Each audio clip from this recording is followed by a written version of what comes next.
எல்லாருக்கும் வணக்கம். இன்றைக்கி மார்னிங் பிரேக்ஃபாஸ்ட் பார்த்தீங்கன்னா, இட்லியும் சட்னியும் பண்ணியிருந்தேன். அப்புறமா மதியத்துக்கு லஞ்ச் சாதம், சுண்டக்காய் பச்சை சுண்டக்காய் போட்டு புளிக்குழம்பு வச்சுருந்தேன். பார்க்கவே பாருங்கள் நல்லா கெட்டியாக சூப்பராக இருக்குது. அப்புறமா கூட்டு, பொன்னாங்கண்ணி கீரை கூட்டு பண்ணியிருந்தேன். இதுதான் இன்றைக்கி லஞ்ச் மெனு. வழக்கம் போல் எங்கள் வீட்டு அருணாள் இன்றைக்கி வந்தாச்சு. சோஃபாவில் ஜம்முன்னு படுத்து தூங்கியாச்சு. பால் குடித்தார், குடிச்சிட்டு படுத்து தூங்கிட்டார். இன்றைக்கி டாய்லெட் பாத்ரூம் எல்லாம் கொஞ்சம் க்ளீன் பண்ணிடலாம் அப்படின்னு பிளான் பண்ணேன்.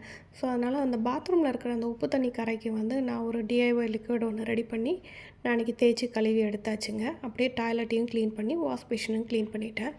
இந்த உப்பு தண்ணி கரை எடுக்கிறதுக்கு நான் கொஞ்சமாக சோப் தூளோட கொஞ்சம் ஈனோ கொஞ்சம் பேக்கிங் சோடா அதெல்லாம் ஆட் பண்ணிவிட்டு தண்ணி ஊற்றி நல்லா மிக்ஸ் பண்ணிவிட்டு அந்த லிக்விடை நீங்கள் உப்பு தண்ணி படிஞ்சிருக்கிற அந்த தரைகள்லையோ அந்த செவறுகள்லையோ நீங்கள் அதை ஊற்றி விட்டுறலாம்.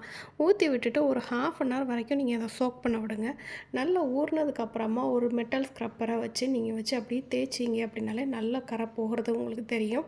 இதை நீங்கள் வாரம் நீங்கள் இந்த மாதிரியே நீங்கள் ட்ரை பண்ணி பாருங்கள். ஒவ்வொரு வாரமும் நீங்கள் இதை ரெகுலராக பண்ணிகிட்டே இருந்தீங்க அப்படின்னா உங்களுக்கு கரைகள் கொஞ்சம் கூட இருக்காது. நான் இந்த வீட்டுக்கு வரதுக்கு முன்னாடி இதை விட ரொம்ப அதிகமான கரை இருந்தது. நான் ஒவ்வொரு வாரமும் இந்த மாதிரி தேய்ச்சி கழுவிடுவேன் நான். அப்புறமா வாஷ் பேஷன் க்ளீன் பண்ணுறதுக்கு நான் வெறும் ஹார்பிக் தான் யூஸ் பண்ணுவேன். ஹார்பிக்கை நீங்கள் கொஞ்சம் நேரம் அப்படியே தேய்ச்சி விட்டுட்டு கொஞ்சம் நேரம் ஊற விட்டுட்டு நீங்கள் அப்புறம் கழுவி பாருங்கள், நல்லாவே பளிச்சுன்னு ஆகிடும். டாய்லெட் சீட்டுக்கு யூஸ் பண்ணுறது அப்படின்னு நீங்கள் நினைக்க வேண்டாம். நான் இதுக்கு தனி லிக்விடை வச்சுக்கோங்க, அதுக்கு தனி லிக்விடை வச்சுக்கோங்க. அதே மாதிரி நீங்கள் க்ளவுஸ் ஆகட்டும் மெட்டல் ஸ்க்ரப் ஆகட்டும் ரெண்டுக்கும் தனித்தனி யூஸ் பண்ணுங்கள். ஒரே க்ளவுஸ் ஒரே மெட்டல் ஸ்க்ரப்பு யூஸ் பண்ண வேண்டாம்.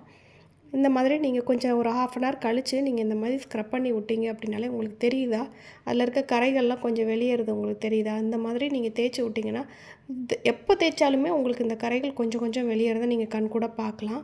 இந்த மாதிரி நல்லா தேய்ச்சி விட்டுட்டு அதுக்கப்புறமா நீங்கள் தண்ணி ஊற்றி கழுவி விட்டிங்கன்னா அந்த உப்பு தண்ணி கரைகள்லாம் படியாமல் இருக்கும். நாளடைவில் அது ஸ்ட்ராங் ஆகாமல் இருக்கும் நீங்கள் ரெகுலராக கழுவுனீங்கன்னா.